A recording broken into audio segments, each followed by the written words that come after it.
આજના વિડીયોમાં એવા ઉપયોગી આઈડિયા શેર કરે જેનાથી તમારા ઘણા બધા કામ સરળ થઈ જશે, તમારી સમય અને મહેનત બંને બચશે.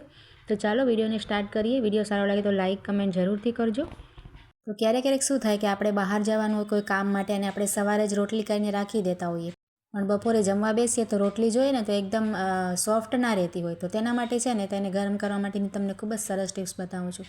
જો આ રીતને કોઈ પણ સ્ટીલનો ટિફિનનો ડબ્બો હોય કે કોઈ પણ સાદો ડબ્બો હોય ને કન્ટેનર, તે આપણે લઈ લેવાનું. અને છે ને એક કુકર આપણે ગેસ ચાલુ કરીને અને કે ગેસ ઉપર કુકર મૂકી અને તેમાં છે ને જો આ રીતે એક ડબ્બામાં આપણે ભાત મૂકી દેવાય અને તેને ઢાંકણ ઢાંકી દેવાનું. અને ત્યાર પછી આપણે જેને રોટલી આપણે જેટલી પણ ગરમ કરવી હોય ને તમારે ઘરમાં જેટલી પણ બનતી હોય એ રીતે આપણે ડબ્બામાં આ રીતે રાખી દેવાય. જો તેની ઉપર જ આપણે એક જ કુકરમાં બંને વસ્તુ આવી જશે અને બંને વસ્તુ આપણે એકસાથે ગરમ કરી શકાય. આપણે ભાત ગરમ ના કરવા હોય તો શાક પણ કરી શકાય કે પછી દાળ પણ કરી શકાય.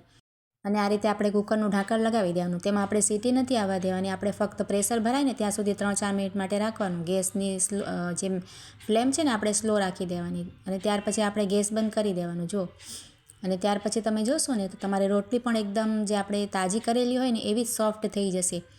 અને જો આ રીતે ભાત અને બંને વસ્તુ એકસાથે જ આપણે ગેસ પણ ખરાબ ન થાય, નુકસાન ન થાય અને આપણો સમય પણ બચે અને મહેનત પણ બચે. જો આ રીતે આપણી રોટલી એકદમ ફ્રેશ થઈ જાય. આપણે આ રીતે ગરમ કરીએ ને તો ખૂબ જ સરસ ટીપ છે. આ રીતે તમે એકવાર જરૂરથી ટ્રાય કરજો. આપણે એવી લાગશે કે રોટલી આપણે હમણાં જ તૈયાર કરી છે. જો તો કોઈની પાસે અવન ના હોય તો આ રીતે ટ્રાય કરી શકાય. ત્યાર પછી જો આ રીતના આપણે રસોડામાં છે ને ટ્રોલી તો હોય જ છે અને આ રીતે ખાના હોય ટ્રોલીવાળા, તો ક્યારેક શું થાય કે ઘણો ટાઈમ આપણે વપરાશ થયો હોય ને તો આ ટ્રોલી છે ને બરાબર બંધ ન થતી હોય. જો આ રીતે મારે નીચેની બંને બંધ થઈ જાય છે પણ ઉપરની છે ને હમણાં થોડાક દિવસથી આ રીતે થોડીક અધૂરી ખુલ્લી રહે. જો ખોલવામાં અને બંધ કરવામાં આ રીતે અટકાતી હોય. તો તેના માટે છે ને આપણે એક સરસ ટિપ છે. તેના માટે છે ને આપણે શું કરવાનું, આ રીતે સાબુ હોય છે ને આપણી પાસે, સાબુ લઈ લેવાય આ રીતે કોઈ પણ. અને ત્યાર પછી જે તેના નીચેના ટ્રોલીના હોય છે ને આ રીતે લાગેલા હોય છે સ્ટીલના, તેમાં આપણે આ રીતે આખામાં આપણે આ રીતે સાબુ ઘસી લેવાનું. જો તમારે સાબુ ન ઘસવું હોય ને તો મીણબત્તી પણ તમે લઈ શકો છો. તેનાથી પણ સરસ તમને રિઝલ્ટ એવું જ મળશે બંને વસ્તુથી. બંને બાજુ આપણે આ રીતે લગાવવાનું. જો સરસ રીતે આપણે આખા જે તેની ચેનલ હોય ને ત્યાંમાં ફેરવવાનું.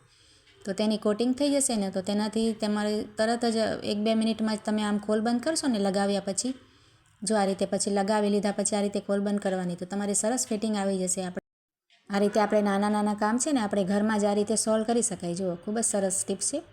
તમે એકવાર જરૂરથી આ રીતે ટ્રાય કરીને જોજો. આ રીતે આપણે ક્યારેક ઘરમાં બીજા કોઈ ડ્રોવર પણ આ રીતે થતા હોય તો તેને પણ કરી શકાય. ત્યાર પછી જો આ રીતના આપણે મમરાની કે કોઈ પણ મોટા પેકેટની થેલી હોય ને આપણે ખોલી હોય નૂડલ્સની કે કોઈ પણ વસ્તુની, તો આપણે છે ને તેને કંઈ ભરવામાં બહુ પ્રોબ્લેમ થાય. આ રીતે મોટી હોય તો મોટું કદાચ આપણે ના ભરવું હોય ને તો તેને સરસ આ રીતે સીલ કરવાની તમને ટિપ્સ બતાવું છું. આ રીતે આપણે છે ને કંઈ છરી કે ચમચી લઈ લેવાની અને તેને સરસ ગેસ ઉપર ગરમ કરી લેવાય અને તેમાં ઉપર આ કોર ઉપર આ રીતે ફેરવી દેવાય. જુઓ થોડું પ્રેસ કરીને આ રીતે ફેરવીએ ને તો કોઈ પણ પેકેટ આ રીતે સરસ પેક થઈ જાય. જુઓ તમે કોઈ પણ ચિપ્સ કુરકુરેનું હોય કે આ રીતે મમરાનું હોય કદાચ આપણે મોટા વાસણમાં તેને ભરવું ન પડે. જો આ રીતે આપણે કોઈ પણ મોટા ડબ્બામાં કે પછી કેબિનેટમાં પણ રાખી શકાય અને આ રીતે તેમાં ટીંગાળવાનું હોય છે તો ટીંગાળી પણ શકાય. ખૂબ જ સરસ ટિપ્સ છે. ત્યાર પછી જો આપણે ક્યારેક આ રીતે પર્સ લઈને શોપિંગ માટે જતા હોઈએ, બહાર કંઈક કામ માટે જતા હોઈએ તો ઘણી બધું આપણે લેડીઝને પર્સમાં હોય જ છે. જુઓ તો આપણે ચાવી પણ તેમાં મિક્સ કરીને રાખીએ ને તો ક્યારેક ચાવી પડી જવાની કે ખોવાઈ જવાની બીક રહે. તો તેના માટે આપણે છે ને શું કરાય, એક સેફ્ટી પિન આપણે લઈ લેવાની અને ચાવીનું જે હોય છે ને કિચનનું આ રીતે રિંગ તેમાં પરોવી દેવાય. જો આ રીતે તૈયાર કરી અને આપણે જે પર્સના અંદર છે ને કપડું તેમાં આ રીતે પરોવી દેવાય તો ચાવી આપણી એ બધી વસ્તુમાં મિક્સ ના થાય. આપણે જ્યારે પણ ઘરે આવીએ તો આ રીતે ખોલવા થાય. જો આ રીતે આપણે ચેન ખોલીએ તો પહેલાં આપણને ચાવી મળી જાય આ રીતે અને ફટાફટ આપણે ટાઈમ પણ ખરાબ ન થાય અને દરવાજાનું તાળું હોય તો આપણે ખોલી શકાય. એકલા હોઈએ અને આપણે તાળું મારીને ગયા હોઈએ તો આ રીતે ટ્રાય કરી શકાય. જુઓ ત્યાર પછી આ રીતે આપણે ખાંડણીમાં જો આ રીતે કંઈ પણ ખાંડતા હોય ને મરચાં કે પછી આપણે થોડી ઘણી વસ્તુ હોય તો આ રીતે ખાંડણીમાં ખાંડતા હોઈએ, નીચે પણ તેનો અવાજ છે ને ખૂબ જ આવતો હોય, કોઈને ડિસ્ટર્બ થાય. તો તેના માટે આ રીતે આપણે જો નરમ રેગઝીન જે હોય છે ને આ રીતે પોચું આવે છે ફોમ વગેરે તે પણ તમે લઈ શકો. પણ આ રીતે રેગઝીનથી સરસ રિઝલ્ટ આવે છે.